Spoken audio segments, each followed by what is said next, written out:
I ever told you what a brilliant commentator Beth Phoenix is? Go on. She said last night on NXT, "Don't you forget about Keith." Can't believe it. Do you want to do the song and get it over with, Thomas? Do you know what? No, because I feel like now it's a fait accompli. Okay. Beth said it, Full Sail chatted it. We have an amazing music video which you can watch on the YouTube channel right now. It's a fait accompli. That is the end of the Are you retiring it? I think we have to quit before it becomes. That's not how we do things here. Hammer them home. Don't you forget about Keith! News. A former WWE personality has made their AEW debut. Lana has accused CM Punk of making misogynistic comments about her. And a new champion has been crowned on last night's NXT. More on that soon. Excuse me! Excuse me!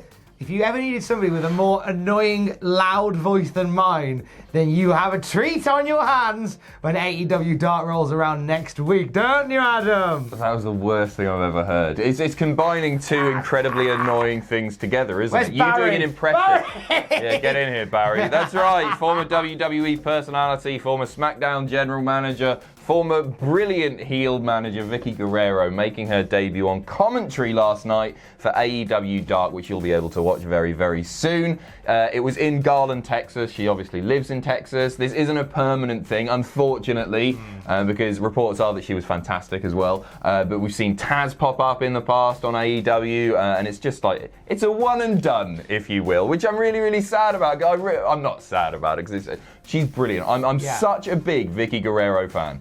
I think she was a very effective bad guy in her day as general manager of Raw and SmackDown. Agreed. Remember when she came back at the Rumble, the pop that she received? Yeah. Well, it wasn't really a pop, it was just showering at you, "Excuse me!" And then the pop was there, and then it transitioned very quickly into boos because people realised just how annoying, well, they remembered how annoying she was. She's so good. I'm so excited to hear it on commentary. I don't think I've ever heard her doing comms before.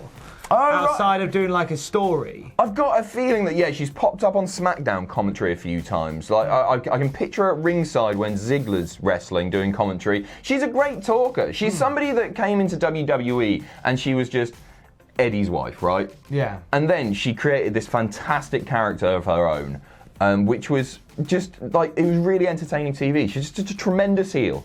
I wonder whether WWE has the rights to excuse me. I feel like it's the sort of... I feel like that might pop up in trademark news. No, I don't think it will, because she uses it for the Excuse Me podcast at the the moment. They might have trademarked it originally. No, because it wouldn't have elapsed. No, I think that's hers. I like the idea of her maybe telling AEW having to change it. I beg your pardon! Excuse him, what? Twiddling a little fake moustache. Turns out... Is that insensitive? I don't know. They make her French. Jusqu'à I'm fine with that. I like the rotating commentary chair on Dark, though. Who do you want to see next? Oh, gosh. Do you know what? I would be very intrigued. I want like an ex-wrestler now. Somebody who's got like a good bit of... No. Oh, yes. Have CM Punk doing AEW Dark. Well, he could if he wanted. Yeah, he could. Yeah, he's employed by Fox, as you keep telling us. Absolutely could. Who would be good?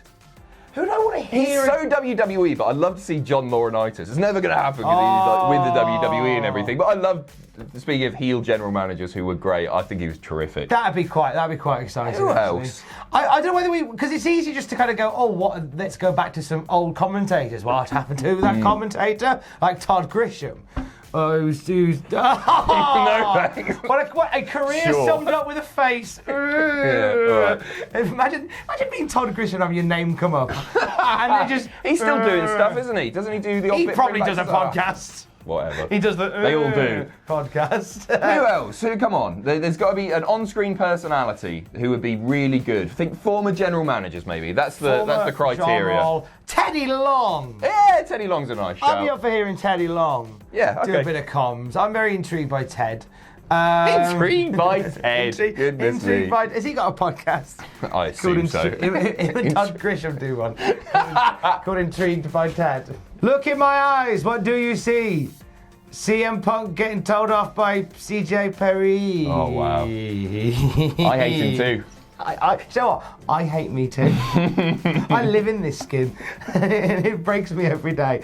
CM Punk gave us some ideas on how he would like to wrap up the Rusev Lashley storyline, and it involved Lana being hoisted up in a shark cage. A WrestleMania and a loser keeps Lana match. So the idea was, it's quite funny, it was all very tongue-in-cheek. The idea is that Bobby would get fed up with Lana, and then they would become friends, as in Bobby and Rusev would become friends because of their shared, hatred, I guess, of Lana, and then the loser of the match has to keep her, which is, anyway. CM Punk tweeted out, loser keeps Lana match, just book you through Mania, chica. You're welcome at Rusev, WWE Backstage. All funny stuff, he's tweeted that out. But Lana, as you say, has given him a bit of a rollicking, saying, I know you've been away from WWE for several years. Perhaps moving forward you will favour WWE and FS1 by refraining from misogynistic comments like chica. Thank you very much. Again, it's all tongue-in-cheek. It's her being a heel. It's her jumping on someone very popular. Not Bobby Lashley. What's he like? She's jumping on Bobby anyway. It's easy. It's good. It's good marketing. And you know what? I looked at the replies to this, and they were genuinely they're pissed off with Lana. So she's doing her job well. Fair play to her. There's no beef. I've seen news sites report this as genuine beef between Lana and CM Punk, which I think is ludicrous. And that's not what we're suggesting here. I just think it's a bit of fun, isn't it? It reminded me of the Jerry Halliwell song, Mi Chico Latino. Mi Chico Latino. Oh, it was Chico. That was La Chico Latino. Chico. Was it Mi Chico Latino? Mi Chico Latino, which is Spanish. My Latin guy? Spanish for Chico? Move forward in the workplace. What? Worst solo career of all the Spice Girls. Oh, one of the worst, anyway. I think Scary's was a bit. Oh yeah, no. Cut from that time, man. Boo! Cut from that time where she lived with Patsy Kensit. This is so British. Spotty Spice did a couple of good songs. Anyway. Northern Star was a banger. Northern Star was great. Northern Star was really great. Fair play. And you know what? Jerry deserved to fail because she was the one that left, wasn't she? Yeah, she did. Emma Bunton's lovely, by the way. I met her a couple of years ago. Is that right? Yeah, because we used to work at the same. We used to work at the same place. And Tesco. Yeah, we used to. Back on track. No, I'm sure she was wonderful. It's a slow news day. So speaking of CM Punk, right?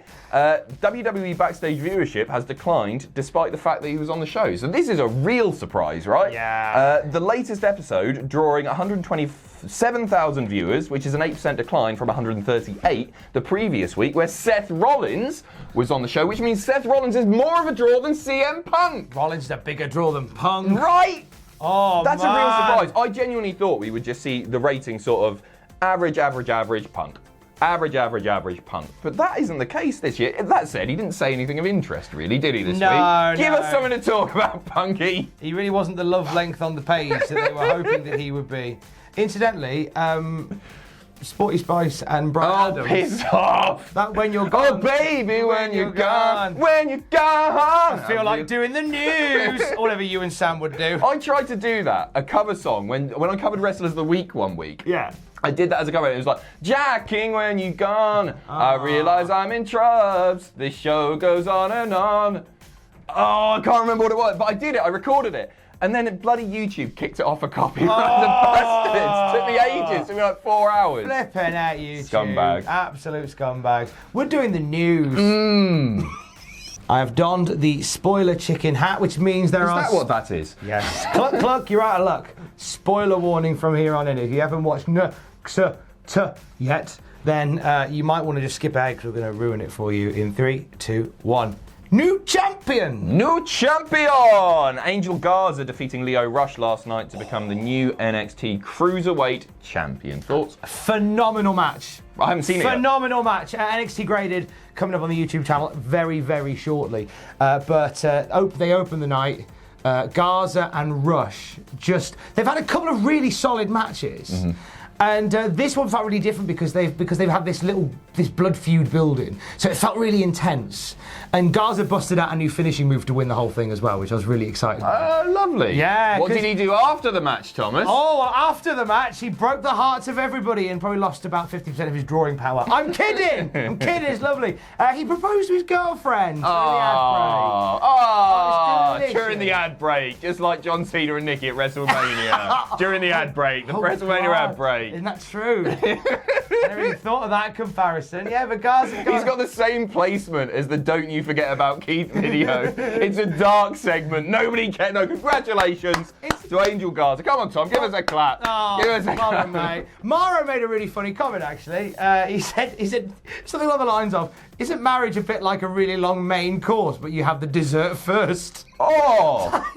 Maro! Mara, what a... Misogynist! Oh, CJ's coming for you, buddy. Have a lovely day. Hey, thanks for watching. Don't forget to leave a comment in the comment section down below. You can support us on Patreon by going to patreon.com/Cultaholic. Lastly, don't forget to hit subscribe and join us.